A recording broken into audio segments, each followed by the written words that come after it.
Hey everybody, it's Andy. Welcome to my show where I help you build a career you love. Today we're going to talk about how to find your gift. And I've been wanting to do this one for a long time because I feel like so much of your happiness and success can come if you are living your gift. And I'm talking about offering this out to the world. So I want to give you my formula that I used to get here today. So that we could be doing this. And let me tell you, it was not a straight line. There was nothing linear about it. It was quite the odyssey, but I am here today. So I'm hoping that will inspire you to put in the work and really manifest the gift, to your gift, to the extent that this world needs it. So I hope you enjoyed this one. I got a prescription for you today. It's going to be part how-to, part motivation, and then I'm going to stick a little, maybe a one-line challenge in here at the end that I want you to think about and hopefully inspires you to get rolling. Now, before we get into the here's how, I want to talk about a few concepts that I want you to think about as we go through today's talk. And it's going to be a handful of points I'm going to make. But as I make these points, I want you to think about something that I believe in, and I'm going to keep coming back to this, but I think your gift has been with you your entire life. And I think a lot of you have probably know what it is. And maybe you've seen it, maybe you've ignored it, maybe you've suppressed it. I know I did. I mean, I think a lot of us, we kind of wake up one day and we say, how the hell did I get here? I know I did that in my late 30s. You can count me in on that list of people that have done that. But I think as we go through this talk today, if you keep three things in mind, and I'm going to kind of talk to you about how to do this. But if you are able to look far enough back into your life, and I'm talking all the way back, as far back as you can remember, and you can kind of step back from where you are today at any moment in time, your present moment, if you can step back far enough to kind of look at yourself objectively and what you're doing.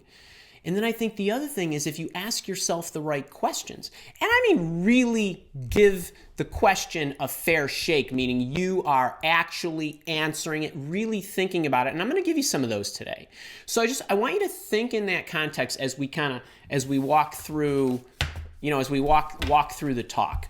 So let's talk about that first one I mentioned about looking back in your life. And I'm in my early 50s. I'm 52, and I think about as I went back to my childhood. But the first thing that I want you to do is I want you to look back, and I want you to think about your whole evolution. So I don't care if you're 22 or 52 like I am, or in your 70s, which you think back about your life.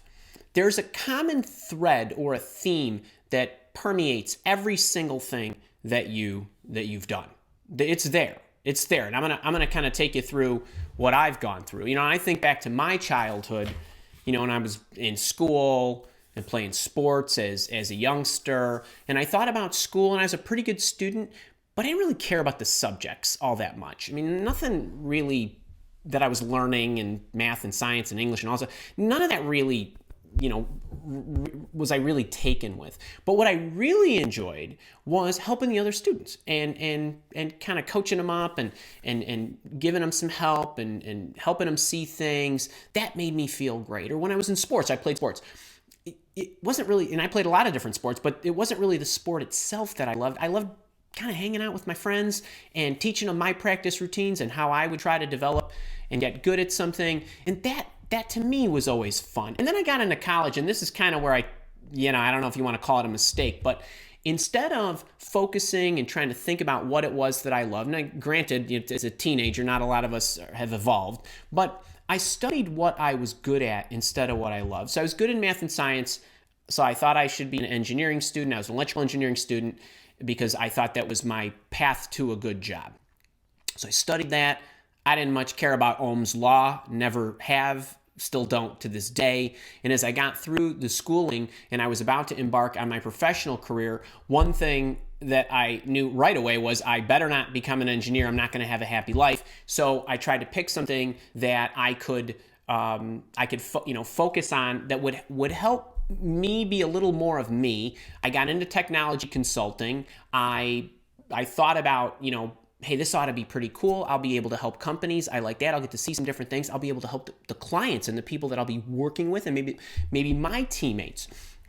So on I went, but I didn't care much about technology consulting either. I always liked helping the people, helping my clients, helping the individuals that were on my team or in my unit, and that's what really drove me. And as then I woke up, I was in my late 30s, and I thought, how the hell did I get here? I don't even like any of this stuff. So that's when I decided to become a recruitment firm owner. I thought I'll take one step closer to helping people. And then a few years back, it was becoming a trainer. And now we can do this. And if I look back at my entire life, the one constant for me, I think my gift, is helping people and getting them to where they want to go, whether that's their job, their life, or however it may be, and to be able to teach them. And so that, to me, I was always drawn to that, and it was an element of what I was doing. Now, your gift, you don't have to make a wholesale change here. I mean, your gift can be elements of what you do, but you got to look far enough back to look and see what that common denominator is. So that's the first thing. Second thing is, and we'll talk about this because this is a confusing, this one here, this is actually a confusing topic. I am not going to go and tell you to pursue your passion. Okay, I want you to be passionate about what you do, but I think passion in and of itself is not something that people really understand. When you think about passion and I think about energy, I like to focus on what energizes me. So if you look to see what really gives you that energy, let's talk about energy and passion here for a second. Nobody is born with passion, okay? I didn't come out of mommy's womb and then all of a sudden I wanted to be a teacher or a trainer or a coach or whatever. No, you're born, and between the time you were born and now, you were introduced to something, or you found something, or you encountered something that through repeated interaction with, you fell in love with and developed a passion for it. You might have enjoyed it almost instantaneously, but to develop a real passion is something that you need to be in touch with over and over again. But those things that energize you, that give you energy, and likely these will be one and the same, but you got to think about focusing on what energizes you, which will lead you to your passions. And I think that one is something that takes a long time to develop. The other is something that you can see very easily. So make sure that you are looking at what gives me energy. What do I like to do? This gives me energy. There is no way I could even fake the fact that in a normal month for me, I am live about 20 hours between my free stuff and my paid stuff, okay? My paid coaching and my free coaching. You don't spend 20 hours in front of a camera with people because you don't like it. It gives me energy. I love to be connected with you. And then in that same vein, I think the other thing that you need to look at is you need to take note of how it will positively impact others. So now think about this for a second. You've got something that energizes you, and it gives you fuel, and there's some internal motivation there because you love it. And then you think about the way it benefits others. That in and of itself is a great pull towards what your gift is.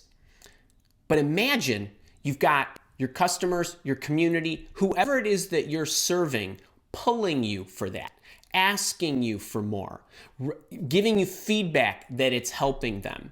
You think about this interaction. Don't minimize when you put a nice comment on there on YouTube that says, hey, you really helped me.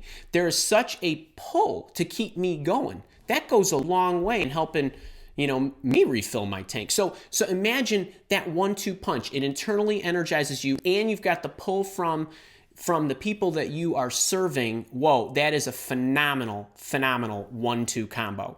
And then the other thing that I'd like to throw in for you is a little something that I work on with some of my job seeking folks. You probably know that I have a job search boot camp. It's a wonderful job search program. And the first part of the program is about developing self-awareness and clarity, understanding your why and what drives you, and then making sure that you can test it so that it's substantiated. But there's also an element of checking that you're on the right track. And I give the members 7 observations that they can make to know that, just to cue them, you are on the right track. I want to give you one of those cues right now. It's an external cue, and that people around you are likely telling you you are great at it.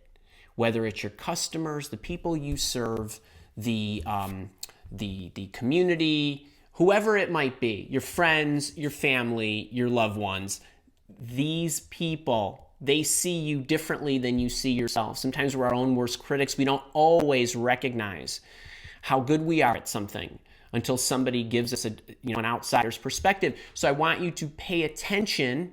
Kind of point number 4 is I want you to pay attention to that external feedback and what's happening. So that one there, that's a pretty good one. That's a pretty good indication that you're on the right track. And then the other thing that I want you to keep in mind is, and here's a question that I want you to ask yourself, flat out question: what kind of legacy do you want to leave? What kind of legacy? What do you want to be known for? What do you want to be known for? Now, I know that legacy is a funny thing, right? We all want to leave families, children, the grandchildren, and so on, for sure. I totally get that.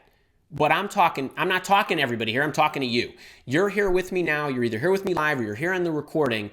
And I'm guessing that if you're still listening to me, you have aspirations from a career standpoint that you want to leave something behind. You want to be known for something. You want to have that positive impact on the world.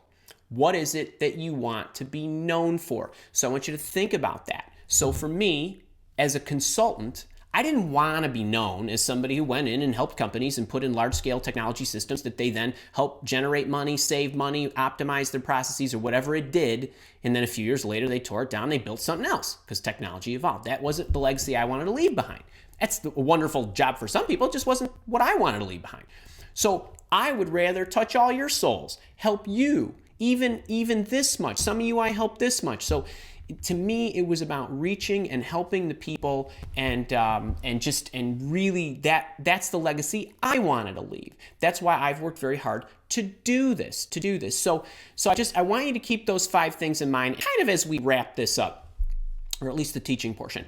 So the first, and let's say that these are it's kind of a dual nature to this. It's a little bit forewarning and it's a little bit encouragement. So these go hand in hand, and that kind of message should be with you your entire life. The first thing is your impact. I mean, the impact that you are going to have with your gift, if you manifest it to the proper level, is going to be huge. I mean, you are going to have a big impact. But what comes along with big impacts? You don't get any of those big size rewards for free. You're always going to have huge hurdles. You're going to have big challenges. You are going to have failures. And those failures should be something that you embrace as part of the process. Trust me when I tell you that there is a lot of invisible work that goes into this, and you might be surprised at it. But I think you will really be surprised if you looked over my shoulder to see how big I fail. Actually, you probably would be even more surprised not to see how big the crashes are, but the frequency in which it happens. But that's just part of the journey. That always helps me get better. It helps me teach you better. It connects me to you better. And you have to embrace those kind of things. Okay, that's the first part. Second thing is, I'm a big Steve Harvey fan. I love the guy. I think he's smart. I think he works hard. I think he's very funny. And that combination, to me, makes him very, easy to listen to, fun to watch. I just got one of his books. I can't wait to read it. And he said, now I don't think that he was the originator of this, but he was the first person that I heard say this, so I'm going to give him credit. He said that your gift is the thing you do the best with the least amount of effort. Your gift is the thing you do best with the least amount of effort. And that statement by itself, I agree with. I agree with. But, if you want to offer up your gift to this world in its biggest form, if you want to manifest your gift to the level in which it deserves to be manifested, the least amount of effort isn't going to get you there. It isn't. It isn't. It's going to take a lot more. It's going to take a lot more. So I don't want you to look for the least amount of effort. I don't want you to ask yourself, what's the least I can do? You're going to need to ask yourself, and here's kind of the challenge for you, what is the most I can endure? What is the most I can endure? That's going to be part of the success formula. It's going to be part of manifesting your gift. What is the most I can endure? So, this world needs more of you, not less. There are people that are out there that need you to do what you ache to do.